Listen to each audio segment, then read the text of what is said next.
All right, we're going to go ahead and start with our next session. Our next speaker. We're going to start with our next speaker, Mick Barber, VP Business Development for Pointerra. He has his JD, his MBA. He's been a long-time supporter of EnerGIS as a sponsor, scholarship committee member, and attendee. He's been a leader in the global geospatial community since Landsat satellite data is the only commercial satellite imagery available from the U.S. Mick has led geospatial operations and market development teams throughout Asia and the U.S. He serves as vice president at Pointerra and works to help geospatial groups improve workflows, simplify project collaboration and data sharing, and acquire access to automated analytics associated with physical assets.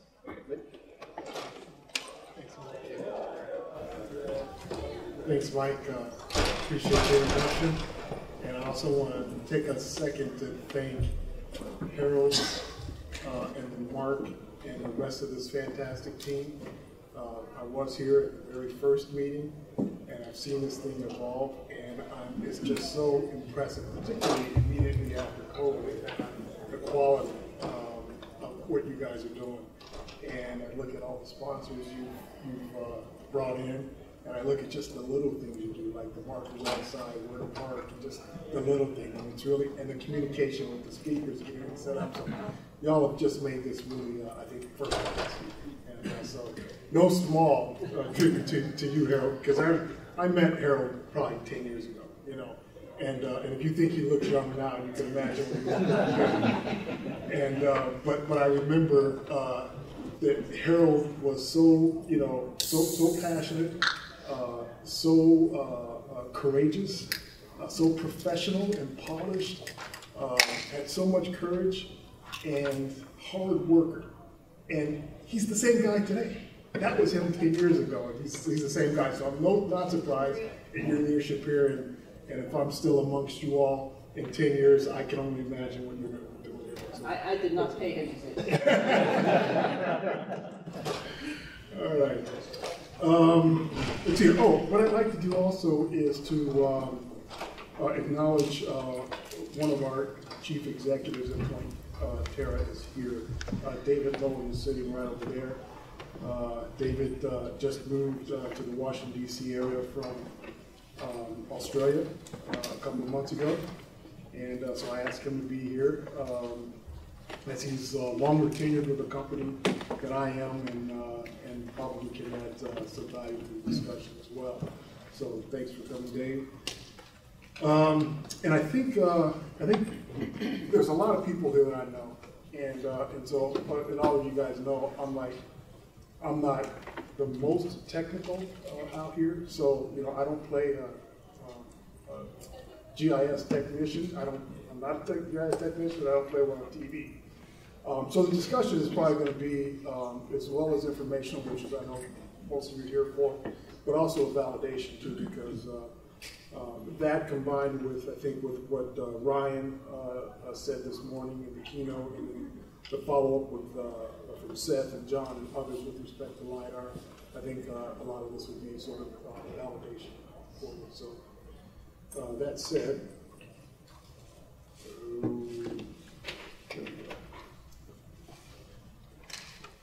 All right, you know, one of the challenges that, first of all, we're all connected to the cloud in some way, right? Personally, we all are. And then even our companies are in a lot of ways. But it's interesting that I think it was Seth laid out a timeline of acceptance, or a timeline of disruptive technologies that companies have employed. I think it was in 2010, you know, people were using servers for their processing, what have you, and other things. And then 2020 went to the cloud deployment and all that kind of stuff. And what I've recognized is that on the LiDAR side, we're back in 2010, some of us. We're still deploying and managing our LiDAR systems on the server. And what's interesting, I'm still finding this. Just I think within the last 7 days, I talked to somebody, and one of the concerns that they had, it was siloed on the server, was that, well, our clients don't want the data to leave their walls, right? And so security is an issue, which is kind of amazing that we get that. But it's an opportunity to sort of help educate people. I mean, when you have a good framework, a platform that's based on one of the major cloud facilities like AWS, it's a facility that's FedRAMP certified. So they have over 400 different security measures that they employ. So I mean, to think that most companies can even come close to the kind of security that they provide, so that's kind of an eyebrow raiser. And then you have, over 2,000 government and other companies that are supplying services to government agencies that are highly, highly sensitive to the security of data. So at this point in time, it really is a matter of just talking it through, helping people understand and get beyond sort of that objection from siloing their management of their LiDAR to really just going ahead and embracing the cloud. And there's fundamental reasons to do that because there are challenges that we face when it's on servers and it's siloed with one person or a small group. So, one of the big problems is data sharing, or in sharing it in the backup on the security issue. Not in addition to the what happens in AWS, but on a good platform that's deployed, that's web browser-based and all that stuff. Anybody who might be an administrator, that could be any of us, can establish individual type security levels for who can see what and how much they can see and when they can see. So there's just plenty of security there.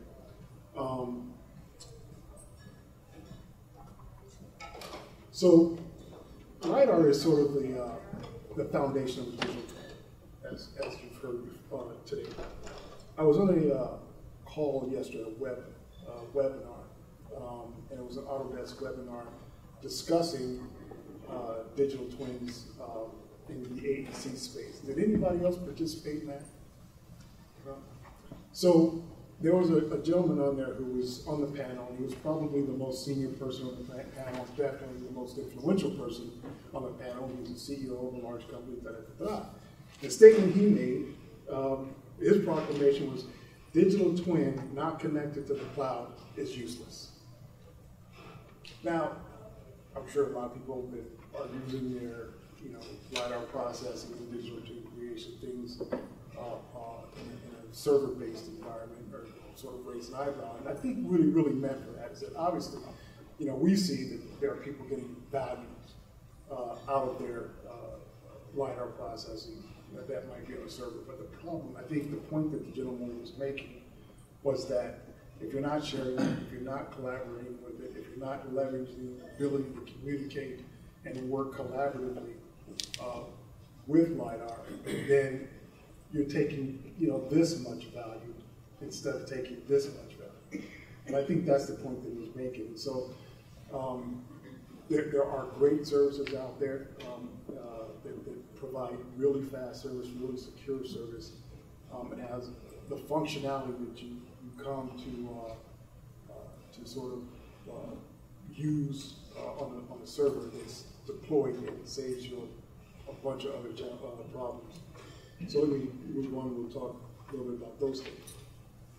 One of the challenges that it's resource intensive, right? It's a resource hog.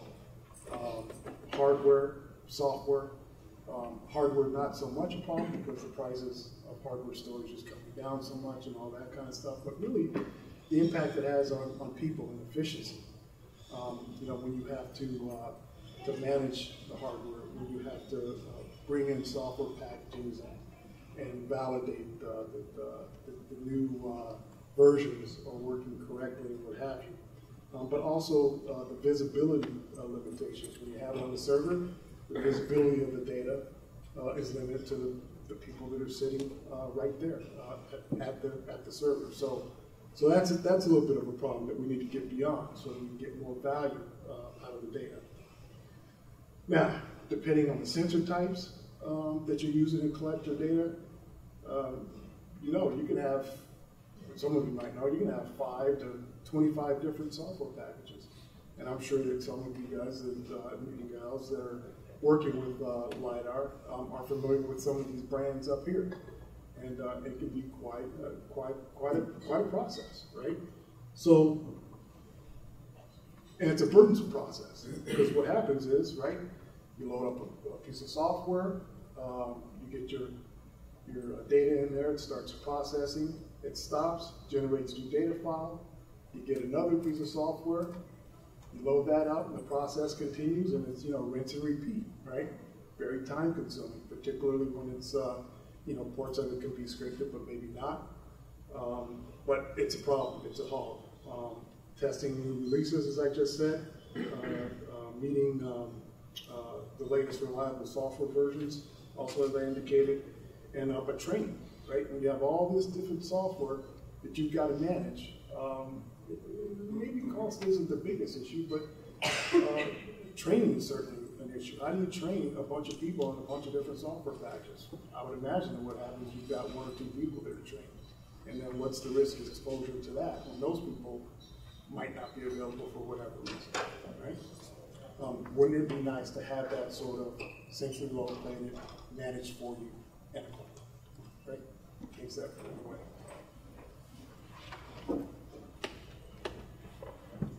A way to accomplish that with the right platform would be through an environment that is actually a common data environment, right? So you can, in terms of simplifying the processes, you can take various data types and automate your workflow, right? In one environment. In one environment, the data can be, you know, processed, analyzed, shared, all that stuff. And you just don't have the cumbersomeness of dealing with just one system and having to clip and ship and put stuff on hard drives and send it out to various stakeholders.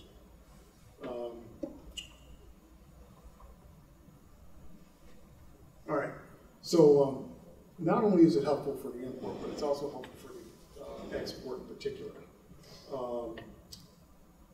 If you have the right platform that is not only a common data environment on input, but it will also export the data for you in different formats. Because the reality is that even if you're dealing in a cloud collaborative environment, there are always going to be some stakeholders associated with your process that are going to want to take some of the data and do something with it themselves. And they might want it in a certain format, but you've got the right framework, the right platform that will, you know, export what you need or what somebody happens to need or want in any specific format, and that's also helpful. That's what you need to sort of help overcome the problem. And then the other thing is the open API. Having an open API environment gives you the ability to seamlessly integrate to the existing enterprise system for dynamic assembly and delivery. So all those technologies are out there, and that's what's required to sort of really get what one person gets in a silo to everybody.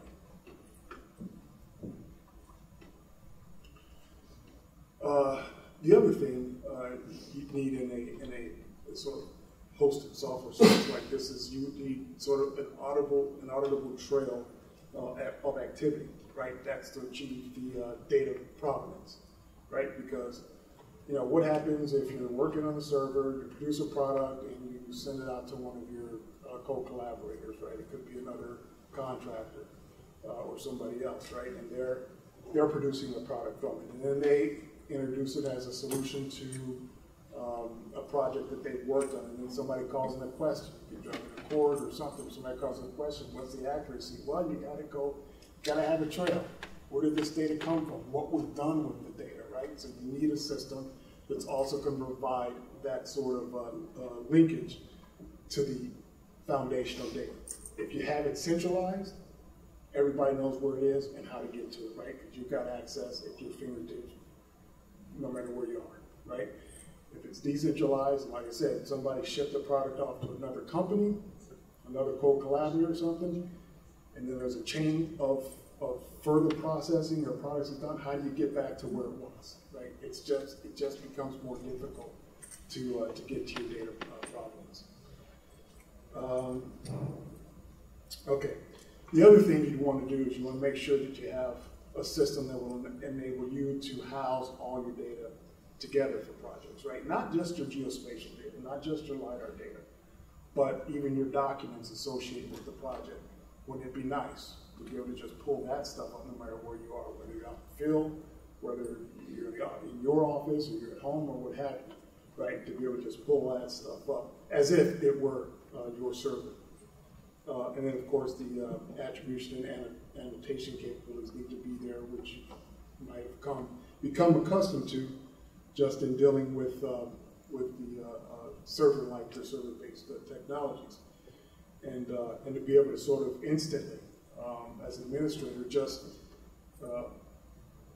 in a real simple form, just make a selection to enable co-editing and co-QC and all that kind of stuff. What it does is it takes the burden off one person. It enables that team, it enables that collaboration in one environment from different locations, wherever you are. And that just builds efficiency.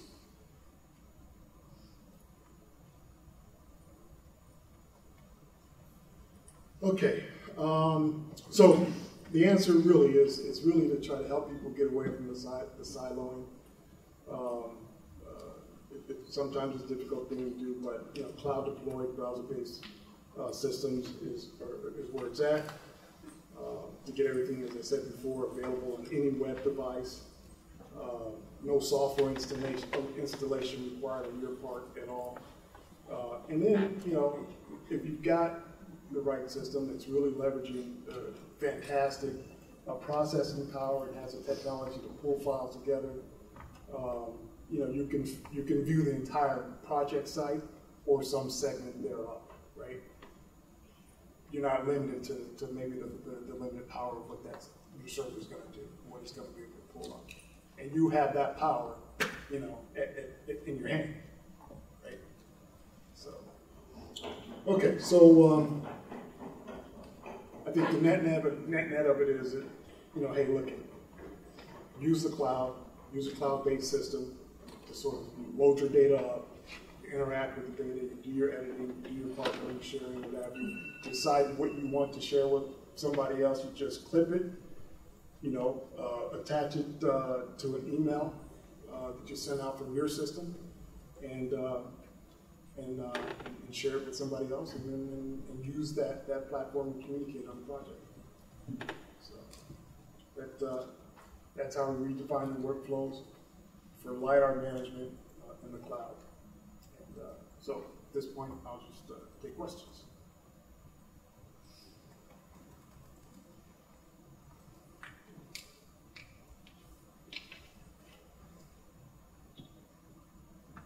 Okay. Ready? All right, thank you all.